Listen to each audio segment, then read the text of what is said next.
வருமானத்திற்கு அதிகமாக சொத்து சேர்த்த வழக்கில் சிக்கியுள்ள முன்னாள் அமைச்சர் அனிதா ராதாகிருஷ்ணனை சட்டவிரோத பணப்பரிமாற்ற புகாரில் விசாரிக்க அனுமதி கோரி தமிழக அரசிற்கு அமலாக்கத்துறை கடிதம் எழுதியுள்ளது.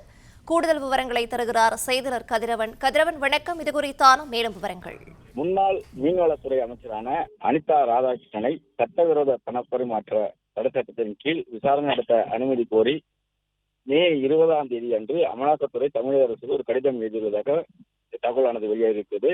ஏற்கனவே முன்னாள் அமைச்சராக இருக்கக்கூடிய செந்தில் பாலாஜிக்கு எதிராக அமலாக்கத்துறை அனுமதி கோரி கடிதம் அனுப்பிய 5 நாட்களுக்கு பிறகு இந்த கடிதமானது அனுப்பப்பட்டிருக்கிறது. அமலாக்கத்துறையிடமிருந்து வந்த 2 கடிதங்களையும் தமிழக அரசு பெற்றுக் கொண்டதை அதிகாரிகள் உறுதிப்படுத்தியிருக்கிறார்கள். இது குறித்து தமிழக அரசு தரப்புல எந்த விதமான தகவல் பதிலும் அளிக்கப்படவில்லை என்றும் தெரிவிக்கப்பட்டிருக்கிறது. குறிப்பாக 120 நாட்கள் கேடு அமலாக்கத்துறை அனுப்பியுள்ள 4 பக்க கடிதத்தில் குறிப்பிடப்பட்டிருக்கிறது. பாரதிய BNSS சட்டப்பிரிவு 218 அடிப்படையாக கொண்டு அந்த கடிதங்கள் அனுப்பப்பட்டிருப்பதாகவும் தெரிவிக்கப்பட்டிருக்கிறது. கடிதம் கிடைக்கப்பட்ட 120 நாட்களுக்குள் மாநில அரசு அனுமதி வழங்கவில்லை அதற்கு வழங்கப்பட்டதாக கருதப்படும் என்றும் அவர்கள் மீது நடவடிக்கை எடுக்கப்படும் என்றும் அந்த கடிதத்தில் குறிப்பிடப்பட்டிருக்கிறது.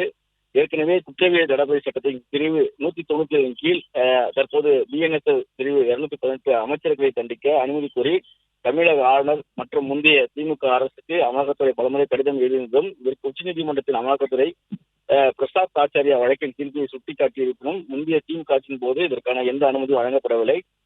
கடந்த 2006ஆம் ஆண்டு வருமானத்துக்கு அதிகமாக 2.7 கோடி ரூபாய் சொத்து சேர்த்ததாக தமிழக லஞ்ச ஒழிப்புத்துறை பதிவு செய்த வழக்கின் அடிப்படையில் 2020ஆம் ஆண்டு அமலாக்கத்துறை விசாரணை தொடங்கியது. இதனைத் தொடர்ந்து தூத்துக்குடி, மதுரை மற்றும் சென்னை ஆகிய இடங்களில் 1.21 கோடி மதிப்பிலான அசையா சொத்துக்களை அந்த முன்னாள் அமைச்சருக்கான சொத்துக்களை முடக்கிய அமலாக்கத்துறை கடந்த ஆண்டு மார்ச் 28ஆம் தேதி அன்று சட்டவிரோத பணப்பரிமாற்ற கீழ் நீதிமன்ற குற்றப்பத்திரிகையும் தாக்கல் செய்தது.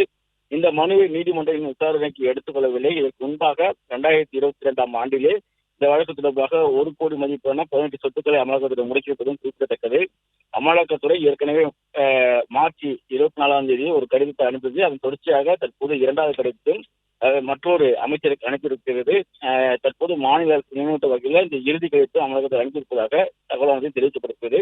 தமிழக அரசு எடுக்கக்கூடிய நடவடிக்கையை பொறுத்து அடுத்த கட்ட நடவடிக்கைகளை அமலாக்கத்துறை மேற்கொள்ளும் என்றும் தெரிவிக்கப்பட்டிருக்கிறது. பிளே ஸ்டோர் மற்றும் ஆப் ஸ்டோரில் இருந்து பாலிமர் செயலியை QR கோடு மூலம் பதிவிறக்கம் செய்யுங்கள். செய்திகளை உடனுக்குடன் பெறுங்கள்.